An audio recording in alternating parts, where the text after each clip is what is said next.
우리에게 주시는 하나님 말씀 함께 보시겠습니다.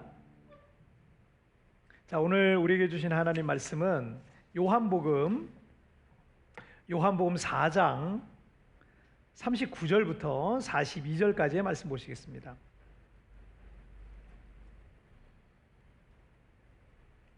자, 오늘 우리에게 주시는 하나님 말씀은 요한복음 4장 39절부터 42절까지의 말씀.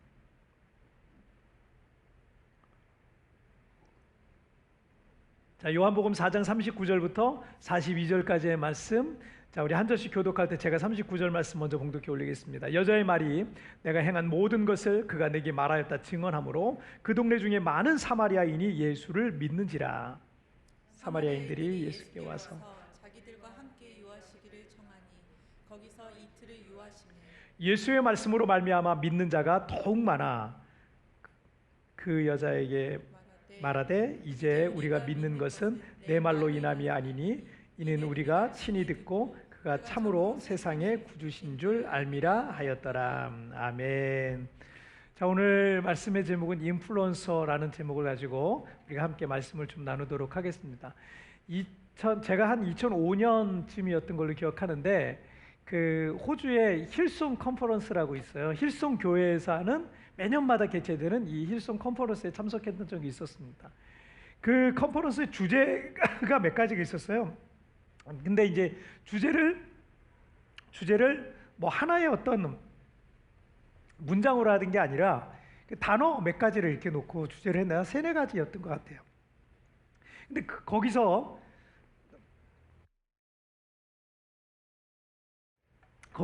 그 한 단어가 제게 딱 들어오는데 그게 바로 인플루언스라는 단어였어요. 영향력이라는 뜻을 갖고 있죠. 벌써 15년 전 일인데 당시 힐송 처치는 그 현대 예배 음악의 그 분야에 있어서 아주 탁월했고 전 세계 교회의 예배 음악에 대해 아주 대단한 영향력을 갖고 있어서 우리 한국에서도 한창 힐송 노래를 이렇게 번역해가지고 번안해가지고 부른 노래들이 한참 많이 불려지고 있던 그런 때였습니다. 그런데 올해 이 비대면 사회를 살아가는 우리에게 유난히도 많이 쓰여지고 있는 신조 중에 하나가 있는데 그게 뭐냐면 인플루언스라는 단어예요. 인플루언스. 영향력이라는 영어 단어에 사람을 뜻하는 그 전미 ER이 붙어가지고 인플루언서, 그래서 영향력 있는 사람, 뭐 이렇게 번역을 할 수 있겠죠. 공교롭게도 이 독감 바이러스 중에도 여러분 이 말과 비슷한 단어가 있는데 그게 뭐냐? 인플루엔자란다. 인플루엔자 뒤에가 바뀌어요. 누군가 이 독감 바이러스를 갖고 있으면 어떻게 해요? 주변에 영향을 받잖아요. 주변에 자꾸 감염이 되는 거예요. 그런데 사람은 내 주변에 누가 있느냐에 따라서 그 사람의 인생이 많이 달라질 수가 있어요. 부부도 남편은 아내에게 영향을 받고요.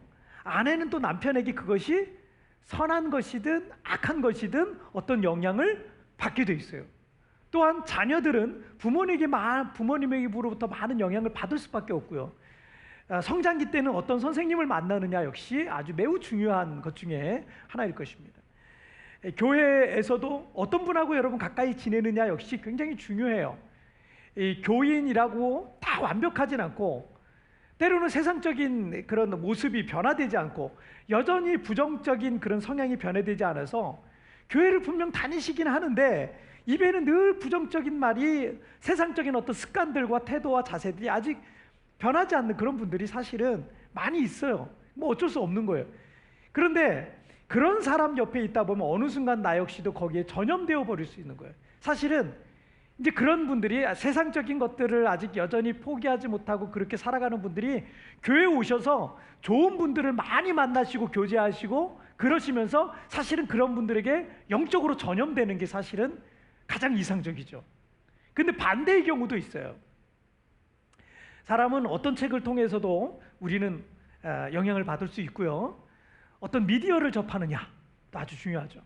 어떤 정치적 성향이 있는 사람을 좋아하느냐, 어떤 사람을 존경하느냐, 어떤 사람을 좋아하느냐에 따라서 나의 인생도 점점 내가 좋아하고 가까이 하는 사람이나 환경의 영향을 받게 되고 그에 따라 나는 그렇게 변해가는 거예요. 자, 그 우리는 누굴 가까이 하고 있습니까? 우리는 무엇을 가까이 하고 살고 있습니까? 우리가 자주 가까이 하고 있는 것은 무엇입니까? 만약 선한 영향력을 갖고 있는 분과 자주 시간을 보낸다면 여러분의 인생은 대단히 긍정적으로 변하게 될 거예요. 하지만 독감 바이러스 같은 사람하고 자주 시간을 같이 보내고 있다면 그 바이러스에 감염돼서 결국 호되게 고통스러운 시간을 보내야만 할 것입니다. 제가 요즘 많이 기도하고 있는 것 중에 하나가 우리 교회 출신 자녀들이 믿음의 선한 인플루언서가 되게 해달라고 기도하고 있어요. 믿음의 선한 인플루언서. 저는 이 필리핀에서 공부하고 성장기를 보낸 우리 교회 자녀들이 하나님의 선한 믿음의 인플루언서가 되어서 학교로 돌아가고 사회로 들어가고 또 장차 세상에 나가서 선한 영향력을 끼치는 아이들이 되기를, 그런 사회인이 되기를 저는 기도하고 있습니다. 뿐만 아니라 우리 교회 성도들도 살아가고 있는 각처에서 선한 인플루언서가 됐으면 좋겠어요. 광명교회 다닌다 그래요. 우리 교회 출석한다 그래요. 아, 저 사람 광명교회 다닌대 라고 하는데 그 사람 하나 때문에 그 주변이 자꾸 변한다면 그게 얼마나 좋겠어요. 근데 그 사람 하나 때문에 그 사람 교회 다닌다는데 왜 저래? 이러면은 제가 잘 목회를 못한 거예요. 제가 목회를 잘 못한 거죠. 자, 그래서 저는 우리 교회 성도들도 여러분이 살아가고 있는 각처에서 선한 인플루언서가 되기를 저는 축복합니다. 우리 교회 성도 때문에, 우리 성도 때문에 가정이 변하고 그 성도가 다니는 직장이 바뀌고 학교가 변하고 사회와 세상이 변하는 놀라운 영향력이 있기를 주님의 이름으로 축복합니다. 자, 우리 첫 번째 주제 보실까요? 함께 읽겠습니다. 시작. 변화의 시작은 나로부터다. 다시 한번 시작. 변화의 시작은 나로부터다. 우리 자녀들이 성장해서 사회와 세상에 선한 영향력을 주는 사람이 되는 꿈이, 이게 얼마나 멋진 꿈입니까? 우리가 열심히 신앙생활하고 열심히 일해서 성공도 하고 사회에 영향력 있는 사람이 된다면 그 역시 이게 얼마나 멋진 일이겠습니까? 하지만 절대 변하지 않는 원칙이 하나 있어요. 여기에 우리가 꼭 마음에 새기고 있어야 될 원칙 하나가 있는데, 내가 변하지 않으면 절대 주변은 안 변한 거예요. 여러분, 절대 안 변해요. 내가 변하지 않으면 절대 변하지 않아요. 다른 말로 하면, 여러분, 내가 변하지 아니하면 가정 안 변합니다. 남편 안 변해요. 아내 안 변해요. 절대 안 변해요. 내가 변하지 않으면 절대 안 변해요. 자녀들 절대 안 변합니다. 여러분, 세상이 부패했다고 하는데 세상의 빛과 소금이 되어야 될 교회가 변하지 않잖아요. 그럼 세상은 변하지 않는 거예요. 교회가 변하면, 빛과 소금의 역할을 감당하면 세상은 변할 수 있는 거예요. 하지만 교회가 변하지 않으면 세상이 더 악해지면 악해졌지 세상은 변할 수가 없는 겁니다. 우리가 세상에 선한 영향력을 끼치는 인플루언서가 될 수 여러분 있어요. 우리 자녀가 세상을 변화시키는 인플루언서가 될 수 있습니다. 하지만 우리가 꼭 기억해야 될 게 있어요. 저를 따라서 한번 했으면 좋겠어요. 변화의 시작은 나로부터다. 손 한번 이렇게 올리고 다시 크게 하세요. 변화의 시작은 나로부터다. 변화의 시작은 나로부터다. 내가 변하지 않으면 가정이 변하지 않는다. 내가 변하지 않으면 가정이 변하지 않는다. 내가 변하지 않으면 자녀가 변하지 않는다. 내가 변하지 않으면 자녀가 변하지 않는다. 내가 변하지 않으면 환경이 변하지 않는다. 내가 변하지 않으면 환경이 변하지 않는다. 내가 변하지 않으면 인생은 변하지 않는다. 내가 변하지 아니하면 인생은 변하지 않는다. 아멘. 여러분, 이게 진리예요. 진리. 내가 변하면 다 변해요. 내가 변하지 않으면 그 어떤 것도 변할 생각하면 안 돼요. 오늘 본문의 요한복음 4장 1절부터 42절까지는 예수님께서 이 사마리아의 어떤 한 여인과 대화하는 장면이 나와요. 그런데 이 여인은 이름도 몰라요. 이름도 알려지지 않은 무명의 한 여인과 예수님 사이에 어떤 사건이 얼마나 중요했기에 이렇게 1절부터 42절까지 활용해가지고 이렇게 많은 분량을 써서 성경을 기록하고 있을까요? 오늘 본문을 이해하기 위해서는 먼저 이스라엘의 역사를 우리가 좀 살펴봐야 되는데, 솔로몬 왕의 아들인 르호보암 시대에 이스라엘은 남유다와 북이스라엘 왕국으로 분열이 되죠. 남유다는 다윗의 그 왕가, 다윗의 후손들인 그 다윗의 왕가, 유다 지파의 다윗의 왕가가 좀 지속적으로 이어졌고 비교적으로 여호와 신앙을 잘 유지해 나갔던 왕국이었어요. 좀 오래 갔고요. 하지만 북이스라엘 같은 경우는요, 영적으로 변절되고 타락해 버렸습니다.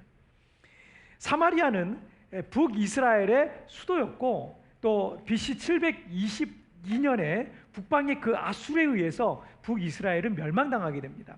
이 아수르는 북이스라엘이 다시 일어나지 못하도록 하게 하기 위해서 식민지 정책을 쓰는데, 일단 북이스라엘 사람들 중에 아주 똑똑하고 잘나고 정말 뭔가 이게 다시 나라를 독립하거나 이럴 만한 사람, 그런 사람들이 다 잡아갑니다. 다 잡아다가 아수르 지역 곳곳에 다 흩어져 살게 만들어요. 만약 모이면 이게 나라가 독립하잖아요. 그리고 아수르 지역에 있는 각 지역에 있는 사람들을 또 그 북이스라엘 그 지역에 다 살도록 그 정착시켜 살게 합니다. 그래서 그곳에 남아있던 북이스라엘 사람들하고 아수르 사람들이랑 세월이 지나면서 혼혈이 돼버린 거예요. 섞여 살다 보니까 혼혈이 되고, 혈통적으로 혼혈뿐만 아니라 종교적으로도 여호와 신앙과 우상 숭배가 막 섞여가지고 완전히 이방 나라와 다를 게 하나도 없는 그런 지역이 돼버립니다. 그리고 신약 시대로 왔어요. 신약 시대로 들어와서 사마리아라는 로마 제국의 한 행정 지역으로 그 전에는 그냥 수도였는데 한 그 시티였어요. 그런데 이제 사마리아라는 한 행정 지역으로 이름이 이제 불려지게 됩니다. 자, 우리가 구약 성경 중에 에스라서나 느헤미야서를 통해서 우리가 알고 있듯이 남유다, 자 북이스라엘은 그렇게 됐지만 남유다 백성들은 바벨론 포로에서 귀환해서 유다 지역을 중심으로 살아가죠. 그리고 예루살렘에는 성전을 재건해서 유다인들은 여호와 신앙을 회복해서 로마 시대까지 이어져 왔던 겁니다. 우리가 지금 이스라엘 사람들을 유태인이라 그러죠. 유태인이라 그러는 이유가 바로 이거예요. 왜 유태인이냐면 이스라엘 사람들은 나머지 북이스라엘 사람들은 다 혼혈이 돼 버렸어요. 그리고 나머지 그 유다인들은 바벨론 포로로 갔다가 또 바벨론에서 다시 그대로 돌아왔어요. 돌아와서 성전을 중심으로 그들이 신앙생활을 하고 그들의 독특한 문화를 이루어왔어요. 그래서 그 유다 지파 사람들이기 때문에 오늘날에도 그 이스라엘 사람들을 유태인이다라고 말을 하고 있는 겁니다. 로마 시대를 살아가고 있던 유태인들은 사마리아 지역 사람들을 정통적인 이스라엘 백성으로 보지 않았어요. 지금부터 2000년 전이죠. 정통적인 유대인들이 아니다. 이스라엘 사람들이 아니다. 유대인들은 그들을 종교적인 혼합, 혈통적인 혼혈을 이룬 이방인으로 취급하고 심지어는 개와 같이 여겼다라는 표현도 있어요. 때문에 유대인들은 같은 유대인들이 살았던 그 갈릴리 지역, 그러니까 남유다와 남쪽의 유다 지역 있잖아요. 거기서 갈릴리 지역에도 유대인들이 이주해서 거기서 많이 살았어요. 그래서 이 남쪽에 있는 유대인들이 갈릴리 지역으로 여행할 때는요, 사마리아 사람들이랑 마주치지 않기 위해서 저렇게 그냥 멀리 돌아간 거예요. 요단강 쪽으로 해가지고 멀리 돌아서 갔습니다. 왜냐하면 유대인들은 이방인들과 마주치고 그들과 섞여 함께 식사를 하거나 말을 거는 행위 자체를 죄를 짓는 거로 생각했기 때문이라 그럽니다. 그런데 예수님께서 유대 지역의 예루살렘에서 전도여행을 마치셨어요. 그리고 고향인 갈릴리, 예루살렘에서 갈릴리 쪽으로 넘어가셔야 돼요. 넘어가실 때 보통의 유대인들처럼 동쪽으로 멀리 돌아가지 않고요, 어떻게 하냐면 바로 그냥 사마리아를 들어갑니다. 그래서 사마리아를 통과해서 갈릴리로 가시려고 그러는 거예요. 그걸 통과하시다가 수가라고 하는 동네에 들어서신 겁니다.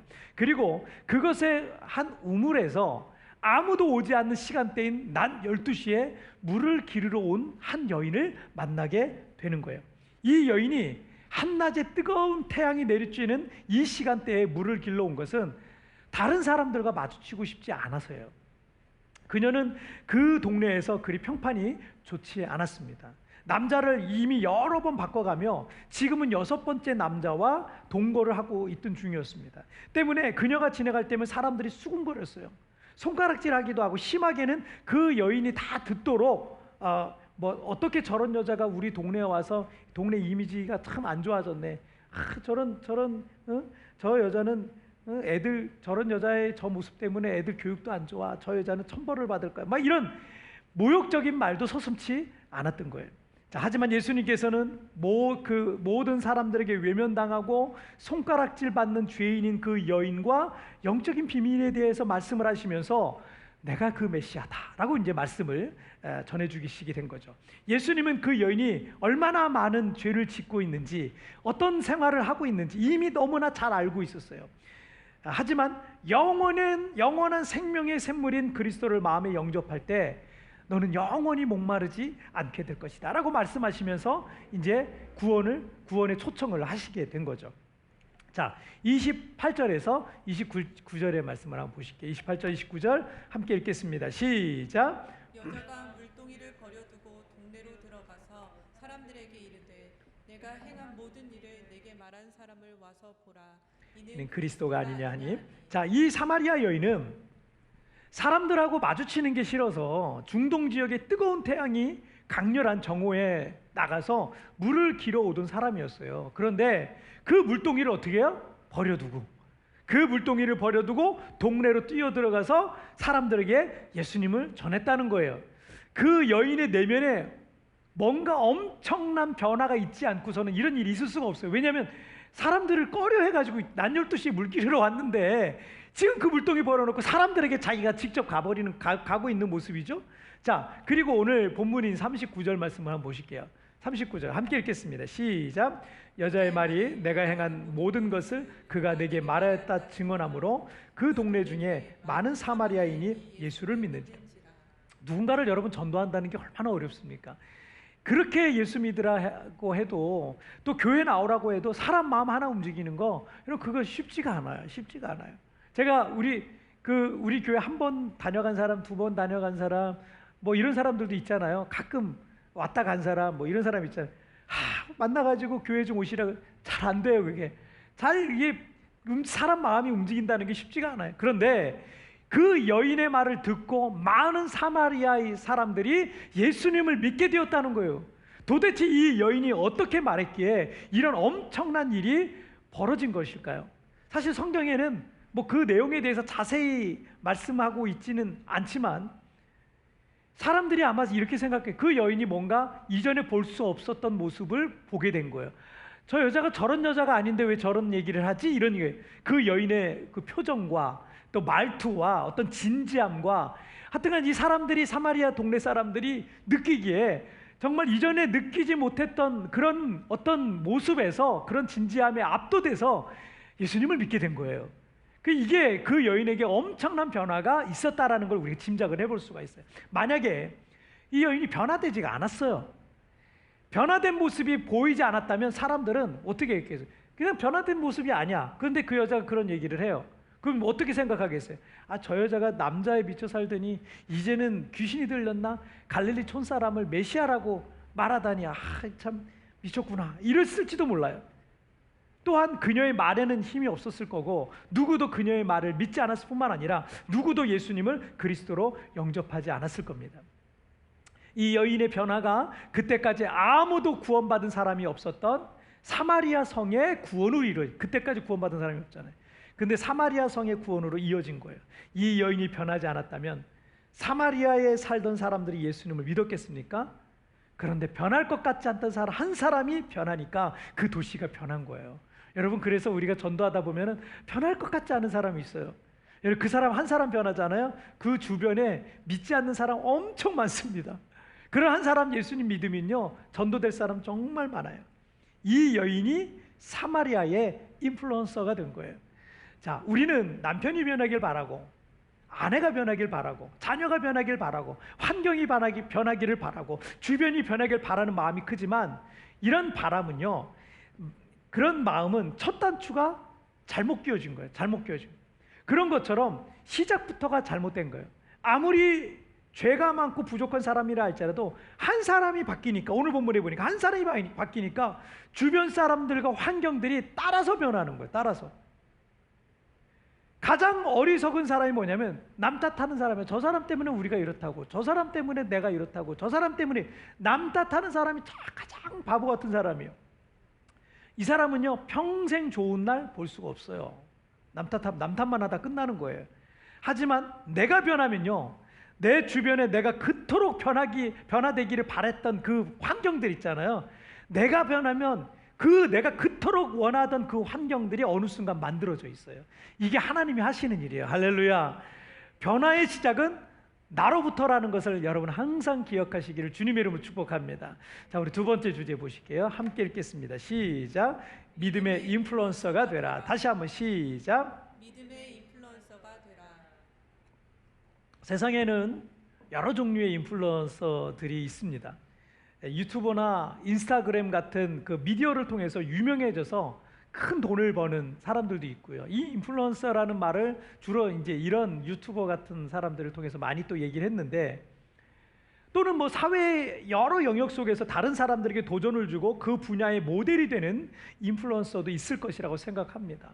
하지만 저는 우리 그리스도인들은 믿음의 인플루언서가 되어야 된다라고 저는 믿습니다. 우리나라 이 시대 최고의 지성이라고 불리는 이어른 교수님은요, 그 젊은이들을 향해 젊은이들이 크게 실수하는 게 하나 있다면서 이런 말씀을 하신 적이 있어요. 나는 안 늙는다고 생각한다. 이게 젊은이들의 실수라는 거예요. 나는 안 늙는다고 생각하는 거죠. 젊은이는 늙고 늙은이는 죽어요. 이 말을 하셨을 때가 이분이 암 투병하실 때예요. 지금도 물론 계속 투병 중이세요. 치료 안 받으세요. 그냥 어차피 이 항암 치료 안 받으시고요. 항암 치료 받으면 한 달 들어가 가지고 한참 병원에서 이거 꽂고 이거 일을 있어야 되잖아요. 너무 고통스럽잖아요. 그러니까 아예 치료 안 받고 수술 안 하시고 그냥 암하고 같이 사신다 그러더라고요. 죽으려고 얼마 남지 않았다고 본인이 그렇게 말씀을 하셔요. 이거를 그 암투병 하시면서 늙은이는 죽어요. 이렇게 말씀하신 거예요. 죽음을 피할 수 있는 사람은 없다는 거죠. 이 정말 멋진 인생을 살아왔던 이어령 교수님은 지금 87세시거든요. 그 암 투병을 하시면서 항암 치료 받지 않고 오히려 그 남는 시간에 죽음을 받아들이면서 남은 생을 강연과 저술 활동에 매진한다고 제가 들었어요. 이어른 교수는 딸 이민아 목사를 암으로 먼저 보내면서 노년에 예수님을 믿게 되신 분이세요. 하지만 그 이후로 그의 글들은 이전보다 더 깊어지는 거예요. 더 영적이지고 더 내세적인 진리들을 담고 있어서 그의 글과 어떤 강연들을 통해서 많은 이들이 삶과 죽음에 대한 복음에 대한 그 깊은 진리들을 지금 이분을 통해서 접하고 있어요. 뒤늦게 믿음의 인플루언서가 되어서 예수님을 모르던 시절의 지성으로는 아무리 생각해도 깨달을 수 없었던 것들이 있어요. 예수님을 모르시던 시대의 지성, 아무리 지성이 뛰어나도, 왜냐하면 그건 내면적이고 영적인 것들이었거든요. 근데 그런 것들이 있었는데 예수님을 믿고 나니까 비로소 보이는 것들이 있으신 거예요. 그 엄청난 지성이 있으시잖아요. 플러스 여기에다가 영적인 게 들어가 버리니까 이제는 비로소 깨달아지고 영적으로 보시고 계셔서 이걸 통해서 깊은 진리들을 말씀하고 계세요. 얼마나 많은 사람들에게 선한 영향력을 끼치고 있는지 모릅니다. 여러분, 히브리서 9장 27절 말씀에 한 번 죽는 것은 사람에게 정하신 것이요 그 후에는 심판이 있으리라 라고 말씀하시고 있습니다. 사람은 다 죽습니다. 병에 걸려서 의술로 그 생명을 조금 연장시킬 수 있을지는 모르지만 이 죽음에 이르는 병을 피할 사람은 아무도 없다는 거예요. 부자도 죽고요, 성공한 사람도 죽고요, 유명한 사람도 죽고 인플루언서도 죽고요, 모두 다 한 번은 다 죽는다는 거예요. 하지만 그 죽음이 끝이 아니라 그 후에는 누구에게나 반드시 하나님의 심판대 앞에 서게 된다는 것입니다. 자, 29절 말씀 다시 한번 읽어볼까요? 29절 보겠습니다. 함께 읽겠습니다. 시작. 내가 행한 모든 일을 내게 말한 사람을 와서 보라. 이는 그리스도가 아니냐 하니, 사마리아 여인이 늘 자신을 비웃고 조롱하고 멸시하던 동네 사람들을 향해 달려가서 어떻게 말하고 있습니까? 내가 행한 모든 일을 내게 말한 사람을 와서 보라라고 해요. 와서 보라고. 이분이야말로 진짜 메시아시다라고 말하고 있는 거예요. 예수님을 믿고 교회를 다녀야 되는 이유가 예수 믿으면 성공하고 부자가 되고 건강이 좋아지고 일이 형통해지고, 물론 그런 결과들도 있을 수 있지만 그것이 우리가 예수 믿는 본질은 아닙니다. 불교 신자도 잘 되고 성공할 수도 있고요, 불신자도 얼마든지 그런 일은 있을 수 있습니다. 그런데 중요한 게 뭐예요? 예수 믿지 않으면 그 지은 죄들 때문에 지옥 간다는 거예요. 세상에서는 그 사람이 성공했을지는 모르지만 죽어서는 그 사람은 실패할 수밖에 없는 거예요. 구원받을 수 없다는 거예요. 그 죄값을 받을 수밖에 없다는 거예요. 천국에 갈 수 없다는 겁니다. 이 여인이 물동이를 버려두고 사람들의 따가운 시선을 개의치 않고 사람들의 멸시를 받는다 할지라도 예수가 그리스도이심을 전해야 함을 깨달은 거예요. 자신처럼 죄 많은 여자라 할지라도 얼마든지 용서하시고 영원한 생명의 샘물을 마시게 하시고 구원하시고 새로운 인생과 영생을 주실 하나님을 전해야 했던 겁니다. 사마리아 여인은 믿음의 인플루언서가 된 거예요. 세부에 우리 교회가 존재하는 이유가 뭐겠습니까? 제가 이민 사역을 제가 처음 해보는 거라 저도 처음에 막 시행착오가 참 많이 있었던 것 같은데, 제가 여기 오시는 분들 일단은 잘 정착할 수 있도록 도와드려야 되더라고요. 그럼 뭐 도와드려야죠. 도와드려야 되고, 집을 뭐 얻어드리는 것도 도와드리고, 차도 뭐 구입할 수 있도록 도와드리고, 아이들 학교도 안내도 해드리고, 어떤 사업하면 좋을지 컨설팅도 해드리고, 여기저기 뭐 가이드도 해드리고, 여기 와서 뭐 그럴 수 있어요. 그리고 그게 뭐 처음에 정착하는데 작은 도움은 되실 수 있겠죠. 그런 거 많이 제가 해봤습니다. 하지만 그분들에게 제가 복음을 전하지 않았다면, 예수님을 제대로 전하지 못했다면, 오늘이라도 하나님께서 그분을 데려가신다면 저는 그분에게 정말 줘야 될 것을 제대로 전해주지 못한 거예요.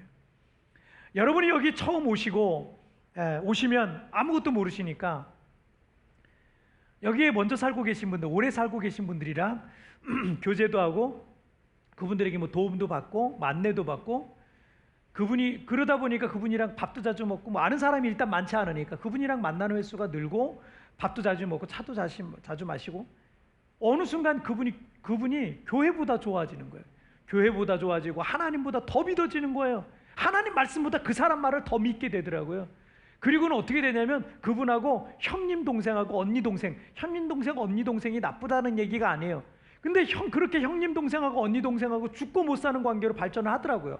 그런데 제가 여기서 정말 많이 봐온 게 있거든요. 그렇게 죽고 못 살던 관계가 어느 날 원수가 되더라고요.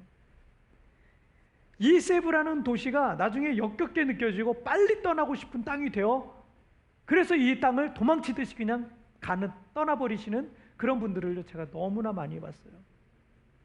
여러분이 여기 오셔서 교회를 중심으로, 예수 그리스도를 중심으로, 하나님 중심으로, 복음 중심으로 여러분 뿌리를 내려보세요. 또 다른 분들하고 너무나도 인간적인 관계로만 집중하는 거, 여러분 그거 좀 자제하세요. 너무 지나치게 인간적으로 집중하는 거 여러분 피하세요. 그분도 연약한 한 사람일 뿐이고 구원받아야 될 한 영혼일 뿐입니다. 예수님의 마음으로 사랑하고 전도해야 할 한 영혼으로 그를 바라보셔야 되는 거예요. 그리고 그에게 좋은 이웃이 되어주시면서 동시에 여러분이 믿음의 선한 인플루언서가 되어주시기를 바랍니다. 크리스찬 인플루언서 중에 30만 명 이상의 이 구독자를 갖고 있는 비글 부부라는 커플 유튜버가 있습니다. 정말 많은 사람들이 이 커플을 보면서 행복한 가정을 꿈꾸고 있습니다. 이 하준파파라고 하는 이 남편은요, 필리핀에서 10년 동안 공부한 사람이에요. 여기서 학교 다녔어요. 여기서 중고등학교 다니고 막 이러면서 또 그 학원에서 이제 영어 매니저도 하고 막 이러면서 청년 시절을 보냈어요. 마닐라 좀 외곽에서 보내셨는데 10년간 공부하면서 신앙생활도 여기서 열심히 해서 그 아주 신실한 그런 믿음의 형제인데, 둘이 이제 자매를 만나서 지금은 결혼해가지고 한국에서 그 사업과 유튜버를 이제 병행해서 하고 있습니다. 좋은 일도 많이 해요. 지금 이제 29살, 30살밖에 안 됐는데 좋은 일도 많이 해요. 작년 한 해 동안만 3억 원 이상을 어려운 이웃들에게 흘려보냈어요. 다 기부했어요. 얼마나 좋은 일을, 필리핀에도 있는 어떤 학교 아이들, 자기가 필리핀에 있었기 때문에 이 필리핀에 있는 학교 아이들도 도와주는 일들도 많이 하고 있습니다. 컴패션에서. 지난 6월에 이 둘째 아들을 심장마비로 먼저 천국에 보내야 했는데, 그 아픔을 딛고 일어나서 2달 뒤에 이 세바시라고 하는 세상을 바꾸는 15분 있죠. 그 강연 프로그램에 나와서 이 강연으로 200만 명 이상을 한 번에 울린 사람이에요. 저도 그 강연을 저는 이제 아주 늦게 봤는데, 최근에 봤는데 그 강연을 보면서 저도 눈물이 많이 나더라고요. 거기서 진짜 인플루언서로 사는 법이란 주제로 강연을 했습니다. 내용 중에 공장을 다니면서 이 가정이 너무 어려운 가정이었는데 어머니가 공장을 다니면서 돈을 모은대요. 그래서 그 돈을 모아서 늘 어려운 사람들을 도와주던 그 어머니, 그리고 외할아버지가 또 그랬는데 우리 어머니는 외할아버지의 어린 딸이 외할아버지의 손을 잡고 다니면서 늘 그런 모습을 보고 자기 역시 외할아버지와 어머니의 모습을 보면서 자랐다는 거예요. 거기서 이런 말이 참 마음에 깊이 와닿더라고요. 저희 어머니는 단 한 번도 저에게 잘 사는 방법을 가르쳐 주신 적이 없습니다.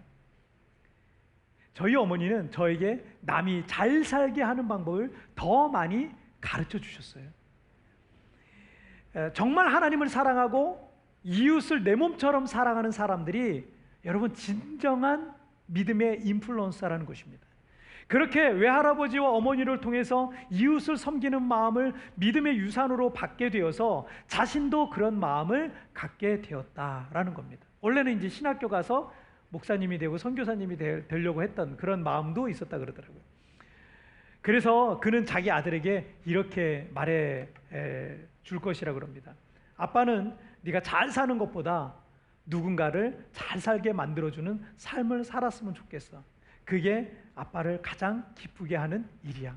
신앙의 1대, 2대, 3대째 신앙인데 이제 4대, 하준이라고 하는 그 아이에게 4대째 똑같은 동일한 이런 그 선한 믿음의 인플루언서 그 DNA를 흘려보내고 있는 거예요.